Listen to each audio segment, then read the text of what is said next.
Donc, je suis bien content d'être avec vous. Mais avant de commencer la prédication, cette semaine, je lisais un peu sur la fin des temps et j'ai été un peu, pas seulement qu'un peu, très stimulé par une citation d'Ellen White dans le volume 9 des témoignages pour l'Église. Vous savez qu'actuellement, sur la terre est brûlée par le feu à différents endroits. Et on voit aussi des déluges d'eau qui envahissent les villes et certains villages. Et cette citation-là, elle a été donnée, je ne sais en quelle année. Elle disait ceci: « De plus en plus, on verra des dégâts de feu et d'eau. » Et par rapport à ça, mais elle dit, il y aura aussi du sang versé. Je pense qu'on est dans cette situation-là actuellement. Parce que les dernières nouvelles que j'avais eues au sujet de Hawaï, il était dit ceci, c'est qu'on compte actuellement plus de 100 morts, mais on nous dit qu'il y a plus de 1000 disparus. Où sont-ils? Je ne le sais pas. On le dit dans les nouvelles. Mais ce feu-là a envahi l'île d'Hawaï de gauche à droite. Il semblerait aussi que il y avait des systèmes d'alarme pour prévenir tous les dégâts, puis aucun système d'alarme n'a fonctionné. J'ai trouvé ça très, très spécial et je me suis mis à penser que Dieu exerce, à mon avis, des jugements sur la terre. Je ne sais pas si vous avez cette idée-là, et elle continue la citation suivante, en disant que ces signes, quand ils viendront, devront faire penser au peuple de Dieu de se préparer pour que le peuple de Dieu reçoive le sceau de Dieu et aussi qu'il se prépare à prêcher au monde pour inviter le plus grand nombre à s'associer. Cette pensée m'a dominé très fortement tout le cours de la semaine. Ce n'est pas le sujet de mon sermon, mais étant donné que j'avais été un peu motivé, d'une façon émotive par rapport à ça, parce que je ne suis pas de nature très, très émotif, normalement, mais ça m'a touché vraiment d'une façon spéciale. Pour la raison, je voudrais que vous soyez touchés aussi, parce que ces paroles qui ont été prononcées peut-être depuis 125 ans, elles sont actuelles pour nous. Je ne sais pas comment est-ce que vous prenez ça, mais moi, je le prends d'une drôle de manière. Ce n'est pas le sujet de mon sermon. Ce matin, je vais revenir à la pensée principale de la pensée d'aujourd'hui. La première fois que j'étais revenu ici, depuis 10 ans, vous vous rappelez, je vous avais parlé de l'évolution. Rappelez-vous de ça, est-ce quelqu'un qui a un souvenir un peu de ce que j'ai annoncé? Parce que vous savez qu'actuellement, je trouve qu'on reçoit des prédications vraiment spéciales de la part de l'un de l'autre. Depuis 15 jours, on a reçu Jean-Guy Tremblay qui nous a parlé de l'expérience de David, que j'ai apprécié grandement. Joël l'a suivi, qui nous a parlé du mensonge. Je n'en suis pas revenu. Il a sorti des détails que je n'avais jamais soupçonnés. J'ai trouvé ça extraordinairement bien. Et je me réjouis évidemment d'être avec vous ce matin. J'aimerais être aussi bon, mais que Dieu vous bénisse, parce que ce qui fait l'objet de sermon, c'est le cœur qui doit être préparé à recevoir ce que j'ai envie de vous dire ce matin.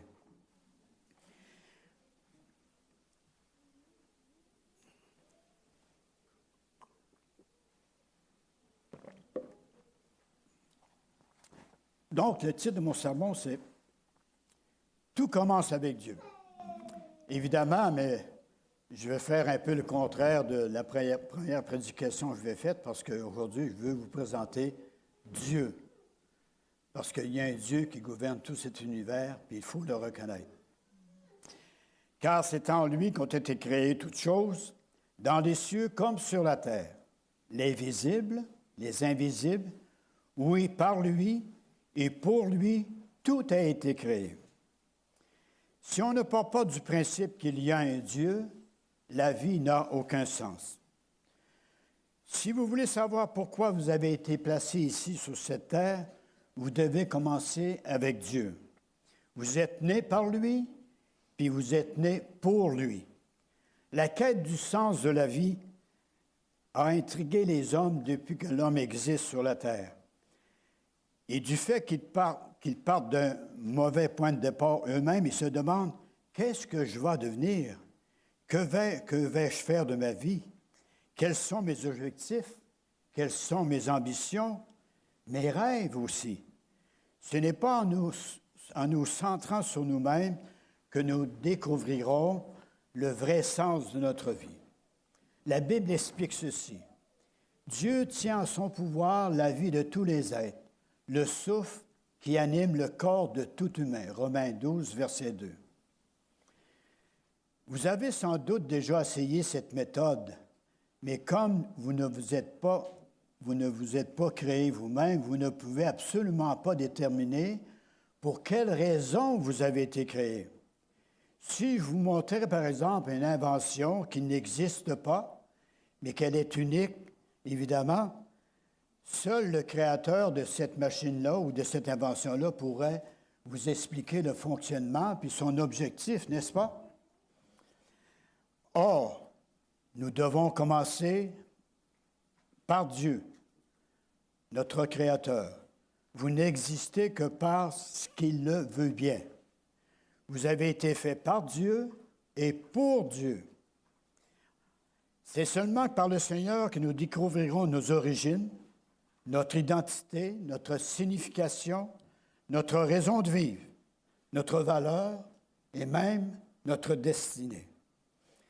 Tout autre chemin mène à une impasse. Beaucoup de gens, évidemment, essaient d'employer le Seigneur pour parvenir à leur fin. Mais c'est contraire à l'ordre des choses et ceci est voué à l'échec. Vous avez été fait pour Dieu et non l'inverse. Et vous devez, le Seigneur, se servir de vous afin d'accomplir ses desseins. Non l'utiliser pour vos plans personnels. C'est une remarque qui mérite d'être faite parce que, naturellement, on veut s'organiser soi-même puis mettre Dieu de côté. Voici ce que 2 Timothée 2, verset 7 nous dit. « Se préoccuper des désirs de sa propre nature mène à la mort, mais se préoccuper des désirs de l'Esprit Saint mène à la vie et à la paix. » De nombreux livres suggèrent souvent, il y a des livres qu'on nous parle de comment développer la personnalité. Mais tous pourraient être qualifiés de livres égocentriques. Ces genres d'ouvrages, même des fois parmi les chrétiens, proposent généralement des étapes prévisibles pour prouver le sens de notre vie. Or, ces livres nous disent très souvent, trouvez vos points forts, soyez ambitieux, passez à l'action, soyez tenaces, croyez que vous pouvez atteindre vos objectifs et impliquez aussi les autres. Ne baissez jamais les bras. Donc, on nous dit ça pour nous stimuler, évidemment, à la richesse, au bonheur puis aux réussites. Évidemment, ces recommandations permettent souvent de remporter de grands succès. Si vous le décidez, vous pouvez généralement parvenir à atteindre votre but. Mais être performant, ce n'est pas forcément accomplir pour ce quoi on est sur la terre. Est-ce que Jésus nous a mis sur la terre pour être performant, être les meilleurs? Est-ce que c'est l'ambition de notre Père céleste? Vous pouvez atteindre tous vos objectifs personnels, nous dit-on, et avoir un succès fou, d'après les critères du monde, tout en manquant le but pour lequel Dieu nous a créés. Il nous faut plus que l'aide personnelle. Voici ce que la Bible dit par rapport à cette pensée. Celui qui voudra sauver sa vie la perdra, mais celui qui la perdra à cause de moi la trouvera. Vous savez, nous avons été faits par Dieu et pour Dieu, et tant que nous ne le comprendrons pas bien, notre vie aura toujours aucun sens. On nous raconte ici un professeur, c'est un professeur en psychologie, lui, il enseignait aux psychologues. Il faisait partie de l'Université de l'Illinois aux États-Unis. Un jour, il a écrit à 250 philosophes, à des chercheurs, des écrivains, des intellectuels les plus réputés du monde, pour leur demander quel est le sens de la vie. Puis il a publié leurs réponses dans un livre.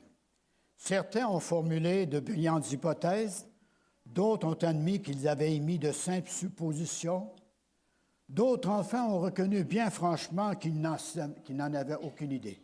Aucune idée.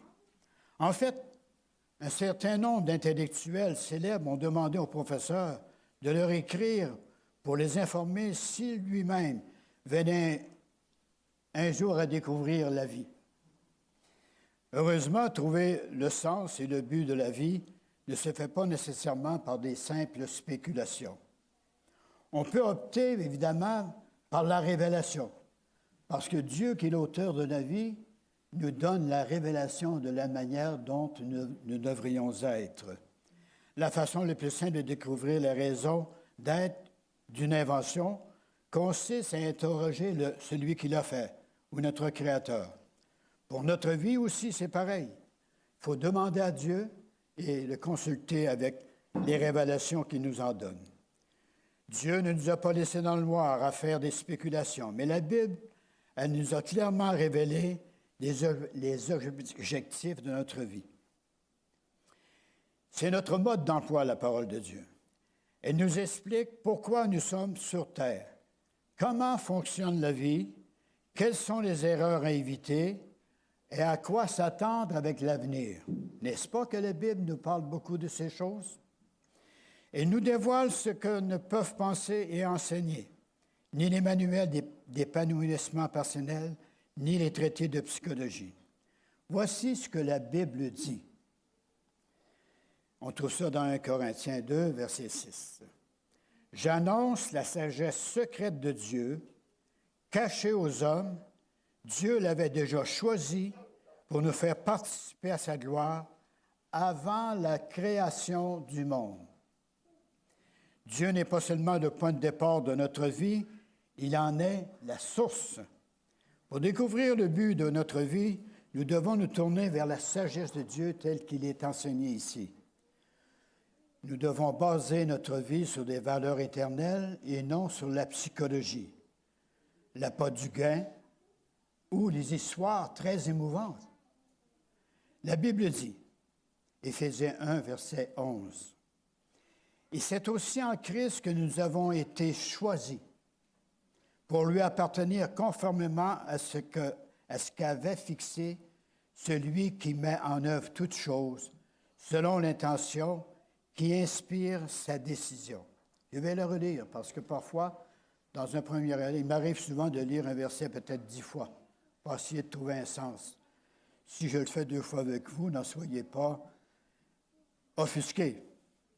Et c'est aussi en Christ que nous avons été choisis pour lui appartenir conformément à ce qu'avait fixé celui qui met en œuvre toutes choses, selon l'intention qui inspire sa décision. Donc, d'après ce verset, il semblerait que, en lisant ce verset plusieurs fois, on peut découvrir notre identité, notre finalité au moyen d'une relation avec Jésus-Christ. C'est une expérience à vivre. La vie, c'est une expérience à vivre, mais il faut la vivre de la bonne façon et avec la bonne personne, n'est-ce pas? Dieu pensait à vous, bien sûr, avant que vous ne songiez à lui, n'est-ce pas? Avant la fin du monde, il y avait déjà des plans établis pour nous et pour nous tous. Il a un plan pour votre vie avant même que vous ne soyez même conçus. Beaucoup de versets corroborent cela. Il l'avait prévu avant même que vous n'existiez. Vous pouvez choisir votre métier, votre conjoint, vos passe-temps et bien d'autres aspects de votre vie, mais pas votre raison d'être sur la terre. Dieu nous a mis sur la terre pour une raison d'être. Tout pour la gloire de Dieu. Tout pour la gloire de Dieu. La finalité de notre vie rentre dans un plan bien plus large que vous pouvez y penser. C'est un objectif à l'échelle cosmique que Dieu a prévu pour toute l'éternité. Parfois, si vous avez de dire Amen, ça va m'encourager. Une personne. Ça peut arriver parce que j'aime bien quand je parle aux gens que je sens que vous saisissez la pensée. OK, on me raconte ici qu'à un moment donné, il y a eu en Russie un homme qui était reconnu publiquement par ses contemporains, mais un jour qui était en train, en s'en allant vers Moscou, ou Leningrad à l'époque, quelque chose comme ça, il semblerait que soudainement, d'une manière impromptue, qui ne s'attendait pas, une voix venait dans sa tête lui disant que sa vie n'a aucun sens. Puis au travers de tout ça, il s'est mis à réfléchir, puis un sentiment de découragement l'a saisi. Alors, ce qui est arrivé, sans Dieu, ça répétait dans sa tête, sans Dieu, la vie n'a aucun sens. Il dit, je me suis répété ces mots avec stupéfaction, et ils ont défilé dans ma tête comme une espèce d'ascenseur montant et descendant. Je suis sorti du métro, et à partir de ce moment-là, il a commencé à rechercher Dieu. Il y a des fois que Dieu, à un moment donné, stimule l'esprit pour changer la vie d'un homme. Donc, à la lumière de ce fait-là, de quelques versets que je vous ai présentés, on n'est pas rendu encore la moitié, soyez bien patients. Nous ne sommes pas là par hasard. Ce n'est pas l'évolution qui nous a mis là. Ce n'est pas un bang-bang, un big bang, bang-bang, il y a toutes sortes d'affaires qui se dit. Voici ce que je déclare, moi le Seigneur. On trouve ça dans Ésaïe 44, verset 2. Voici ce que je te déclare, moi le Seigneur, qui t'a fait et qui t'est formé dès ta naissance. Et vous savez, par exemple, je voudrais vous parler peut-être de Albert Einstein. Est-ce que je prononce bien le mot? Parce que moi, je suis québécois, et j'ai de la misère avec cette prononciation-là. Einstein, à un moment donné, lui, il disait que, vous savez, qu'il a été, à un moment donné, mis au contact avec l'atome, puis tout ça. Il y a eu des gens de son époque qui ont travaillé beaucoup avec ça, puis lui, à un moment donné, il a multiplié ses recherches au sujet de l'atome. Puis sa pensée qui dominait, il dit la pensée qui le dominait, il dit, je voulais découvrir comment ce que Dieu a fait le monde. Parce qu'il a compris qu'il y avait des choses invisibles qui devenaient visibles. Vous comprenez? On a été fait de choses invisibles, mais qui sont invisibles, qui devenaient visibles. Fait qu'il dit, si je peux aller dans les plus menus détails, je vais réussir à comprendre de quelle manière Dieu a fait le monde. C'était sa pensée dominante. J'avais vu un documentaire, puis il disait que jour et nuit, ça avait été sa pensée qui le dominait. Il le dominait, puis il dit, il a passé souvent des nuits avec beaucoup de chiffres sur son lit, puis il faisait des équations, etc. Et vous savez, quand il a vu que la puissance de la création au travers de l'atome, il y a un sentiment de crainte qui l'a dominé.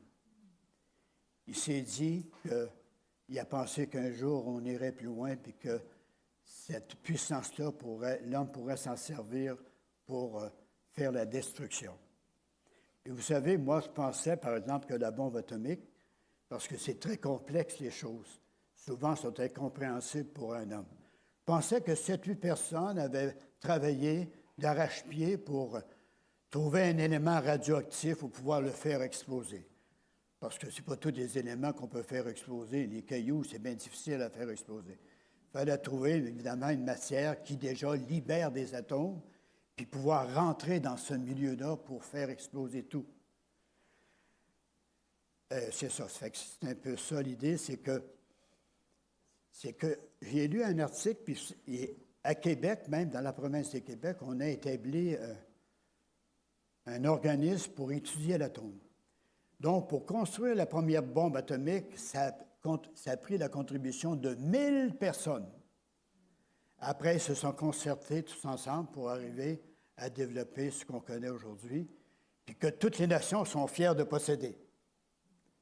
Donc, je ne pense pas que ce soit nécessairement une fierté. C'est un système de défense pour éviter l'envahisseur. Donc, Einstein disait que Dieu ne joue pas au dé. Ça veut dire que Dieu, il ne fait pas des choses au hasard. Toutes les choses sont pensées. Votre naissance n'a été ni une erreur, ni le fruit du hasard, et votre vie même n'est pas un accident, croyez-le. Même si vos parents n'ont pas prévu votre naissance, Dieu, lui, l'a fait. Il n'a pas été surpris du tout par votre naissance. Dieu nous a même désirés, parce que c'est par amour qu'il fait les choses. Longtemps avant que vous ayez été conçus par vos parents, vous avez été conçus dans l'Esprit de Dieu. C'est lui qui a pensé à vous en premier. Si vous êtes en train de respirer, si nous sommes en train d'apprécier les choses, c'était le destin que Dieu nous destinait. Ce n'est ni la chance, ni le destin, ni le hasard, ni une pure coïncidence. Les psaumes nous disaient que l'Éternel achèvera l'œuvre qui me concerne. Dieu a façonné votre corps dans les moindres détails. Il a délibéré votre race.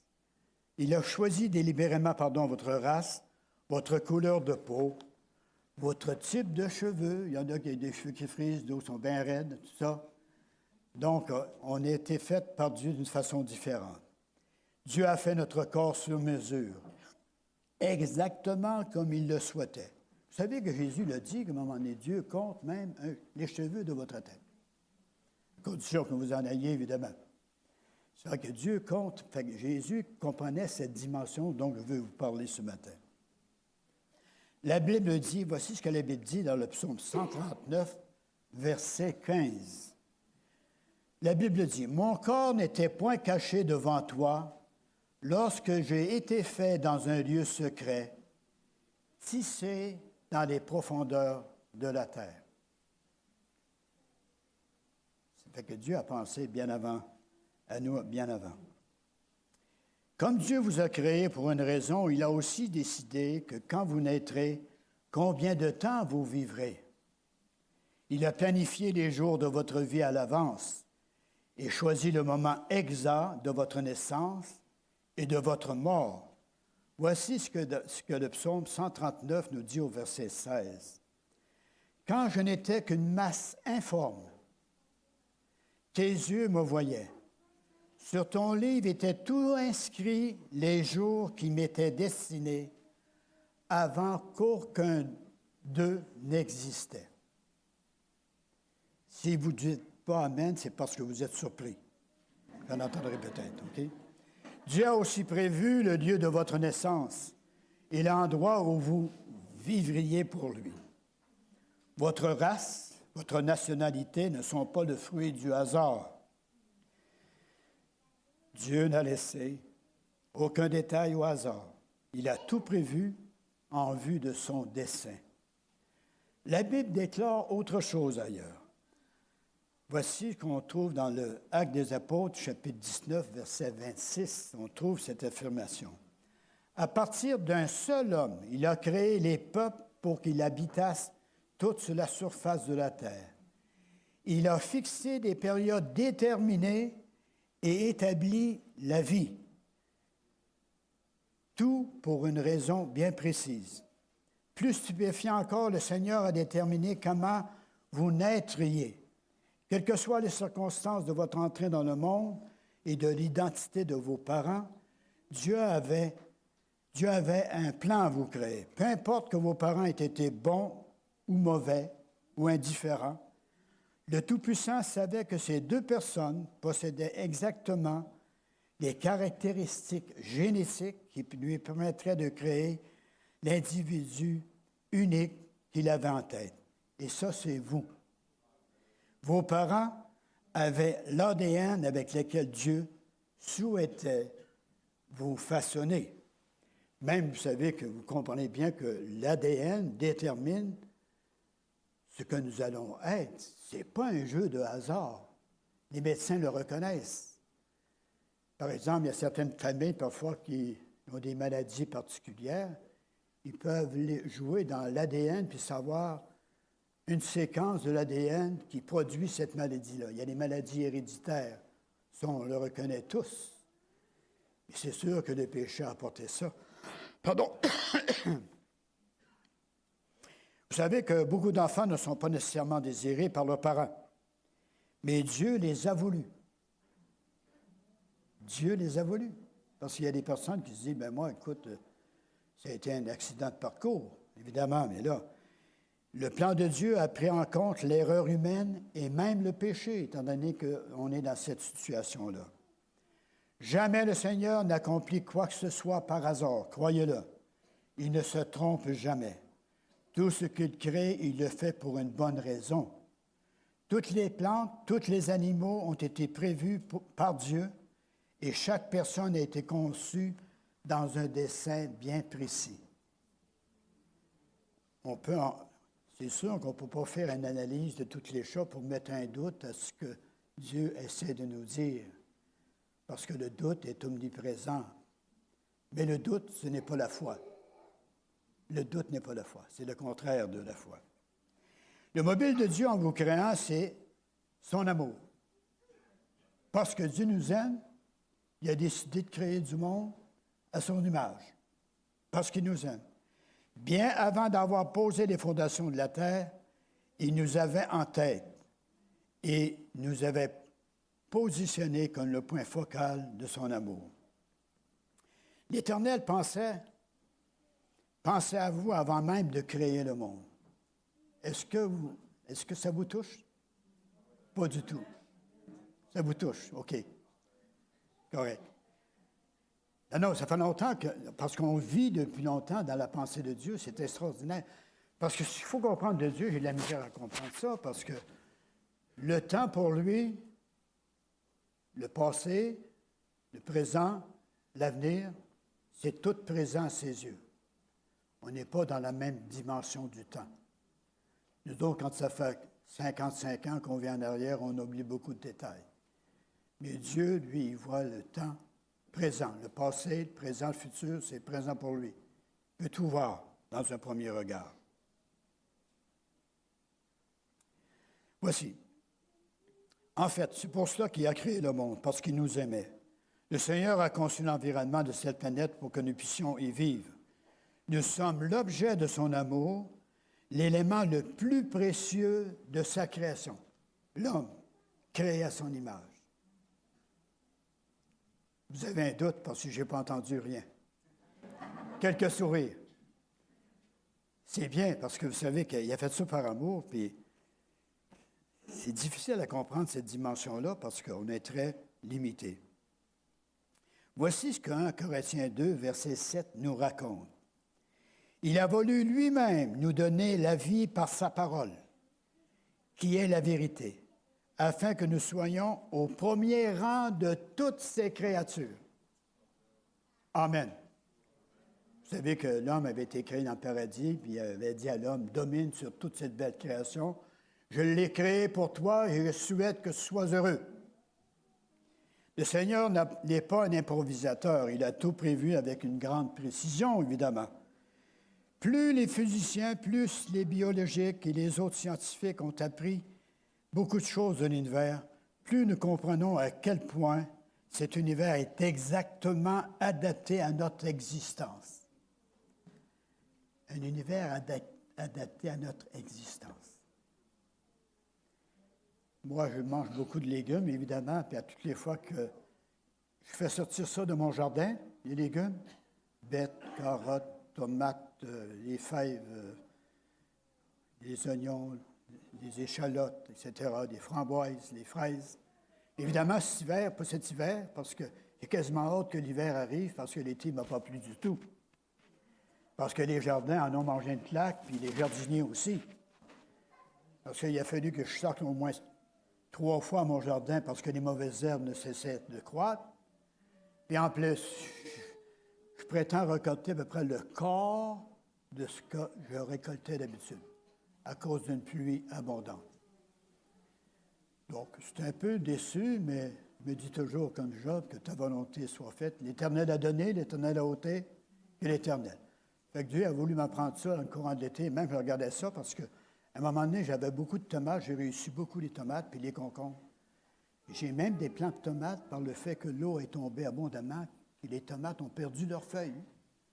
De sorte que les tomates ne sont pas venues à leur grosseur puis ont mûri avant le temps. Mais il y a d'autres variétés qui ont bien réussi cependant.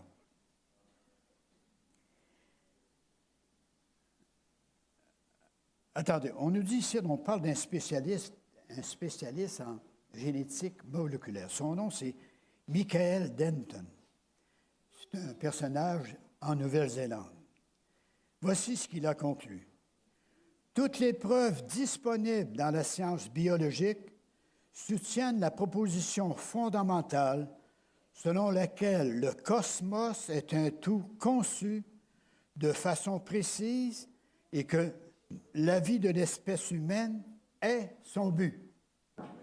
La création, elle a été faite, puis le but que Dieu s'était proposé au travers de tout le cosmos, c'est l'homme. C'est l'homme, c'est nous autres. C'est son but, c'est pour mettre l'homme pour qu'il soit heureux et qu'il vive.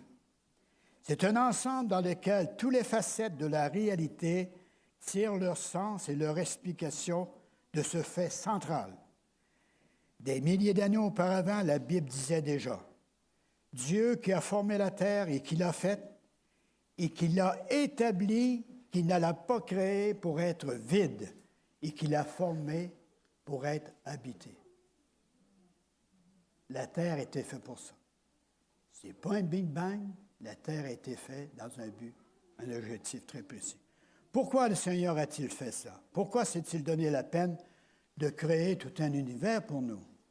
Ce genre d'amour est très difficile à concevoir, mais nous pouvons nous reposer là-dessus en toute confiance, de sorte que la Bible dit que Dieu a tant aimé le monde qu'il a donné son Fils unique afin que quiconque croit en lui ne périsse point, mais il ait la vie éternelle. C'est le comble en amour que Dieu nous a offert. Nous avons été créés par amour, pas par accident ni erreur. Dieu nous a façonnés afin de pouvoir vous aimer. Vous pouvez bâtir votre vie sur cette vérité essentielle. C'est absolu et Jésus il dit, je suis le chemin, la vérité. Il n'y a pas d'autre vérité que cela. La Bible dit que Dieu est amour. Elle ne dit pas que Dieu possède l'amour. Il est amour. C'est l'essence même de sa personne, de son caractère. D'ailleurs, la communion que Dieu nous a révélée par rapport aux trois personnes, le Père, le Fils et le Saint-Esprit, il nous fait comprendre que les trois sont d'accord avec le même objectif, le même but. Le même but, c'est de sauver l'homme en vue de l'éternité pour qu'il soit heureux. Est-ce que vous êtes certain de cette chose? OK. Donc, je voulais quand même vous laisser réfléchir un petit peu par rapport à ce qui a été dit. Voici ce qui est dit dans Ésaïe 46, versets 3 et 4. Vous que j'ai pris à ma charge dès votre origine, vous que j'ai porté dès votre naissance, jusqu'à votre vieillesse, je serai le même. Jusqu'à votre vieillesse, je vous soutiendrai. Je t'ai fait, je veux encore vous porter, vous soutenir, vous sauver. Donc ici, je parle aux vieux. Par exemple, je pensais à Jean-Guy au moment que je disais ça, parce que je pense que Jean-Guy, c'est le personnage le plus vieux de notre assemblée. Moi, maintenant, je me trouve jeune par rapport à lui. Évidemment. Non, mais c'est ça. Mais on a cette promesse que, en étant avec Dieu, Dieu va nous soutenir jusqu'à nos cheveux blancs. Mais évidemment, que je dis toujours, quand on en a. Si Dieu n'existait pas, nous serions tous des accidents, évidemment. C'est une chose impossible, auquel le monde en général croit que c'est par hasard que des choses sont venues. Un gros Big Bang, puis tout est apparu. Évidemment. Mais vous savez, il existe un Dieu. Il nous a créés pour une raison précise. Et notre vie a un sens bien profond. Nous ne découvrons cette signification et ce dessein que si nous faisons du Seigneur le point de référence de notre vie. Le seul moyen de nous comprendre nous-mêmes est de considérer ce que Dieu est, ce qu'il a accompli pour nous. Donc, maintenant, connaître notre objectif, connaître l'objectif de Dieu, c'est une chose très importante. Beaucoup de gens passent toute leur vie à tenter de laisser une empreinte ici-bas. Moi, par exemple, quand j'étais conseiller municipal, le maire, à un moment donné, il m'avait présenté pour être maire de la municipalité. Puis il disait, Émile, si tu veux être maire, il dit, tu vas passer à l'histoire. Mais lui-même, il a été maire par après, puis c'était un honneur vraiment pour lui de passer à l'histoire, parce que dans les municipalités, on met des photos des maires qui ont vécu jusqu'au jour, on voit ça très souvent. Donc, c'était un honneur pour lui. Donc, il y a beaucoup de gens qui veulent qu'on se souvienne d'eux après leur mort. Et pourtant, ce n'est pas ce que les autres disent de votre vie qui compte le plus, mais c'est ce que Dieu affirme de vous. Les gens n'arrivent pas à comprendre que toutes les performances finissent toujours par être dépassées. Toutes les performances. Si vous allez aux Jeux olympiques, il y a toujours quelqu'un qui bat un autre dans ses affaires. Ah, il l'a battu par 1 seconde et 3 quarts. Vous comprenez? Hey, on donne des valeurs à ça, puis il y a des fiertés, des médailles d'or, etc. Les records sont battus, les renommées s'estompent peu à peu, et les hommages du temps de notre vivant s'oublient. Elles tombent dans l'oubli. On raconte l'histoire d'un jeune homme à un moment donné qu'il était jeune puis bien sportif. Puis là, lui, à un moment donné, il a travaillé très fort pour être le meilleur de sa classe, être le meilleur joueur de tennis. Évidemment, il a tellement travaillé fort qu'il a reçu cet honneur-là et un beau trophée à la main. Évidemment, on avait mis son trophée dans un endroit de la classe où on pouvait admirer sa performance au travers comme un témoignage. Or, les temps ont passé, finalement, le jeune homme est devenu adulte, puis etc. Un jour, il a reçu par la poste son trophée d'honneur pour être le meilleur joueur de tennis. Et évidemment, c'est que lui, il l'avait laissé à l'école, il l'avait oublié à l'école. L'école avait passé par un réaménagement. Finalement, on avait mis le trophée dans une corbeille de papier. Or, on a ramassé ça, quelqu'un se souvenait du jeune homme, et il l'a reçu par la poste. Il était déjà assez âgé quand il l'a reçu par la poste. Donc, tôt ou tard, tous vos trophées seront jetés à la poubelle par quelqu'un d'autre. Vous comprenez? C'est pour ça qu'on dit que parfois la vie, quand vous lirez l'Ecclésiaste, puis lui a constaté qu'évidemment, toutes les œuvres de l'homme sur la terre, ce n'est que vanité, vanité des vanités, dit l'Ecclésiaste. Maintenant, je termine avec vous avec un poème, pour rappeler un peu ce que je vous ai dit, afin que vous puissiez le retenir. Vous êtes tel que vous êtes, résume bien le problème. Vous êtes tel que vous êtes pour une bonne raison. Vous faites partie d'un plan très complexe. Vous êtes un être précieux, tout à fait unique. Un homme ou une femme particulier de Dieu. Vous avez l'apparence que vous avez pour une bonne raison. Notre Père céleste ne se trompe jamais. Il vous a tissé, nous dit l'Écriture, dans le ventre maternel. Vous êtes exactement ce qu'il a voulu. Vous êtes exactement ce qu'il a voulu. Vos parents, il les a choisis pour vous. Et quoi que vous pensiez, ils ont été conçus selon eux-mêmes, selon le plan de Dieu. Et ils portent le sceau de leur Créateur. Non, ne soyez pas découragés. Votre traumatisme n'a pas été facile à porter, évidemment. Et Dieu a peiné de vous voir tant souffrir. Mais il a permis pour vous forger un cœur, afin que vous lui ressembliez davantage, créé à l'image de Dieu. Vous êtes tel que vous êtes pour une bonne raison. Vous avez été formé par la puissance divine. Vous êtes tel que vous êtes bien-aimé. Parce que, mes amis, Dieu existe. Que l'Éternel nous bénisse.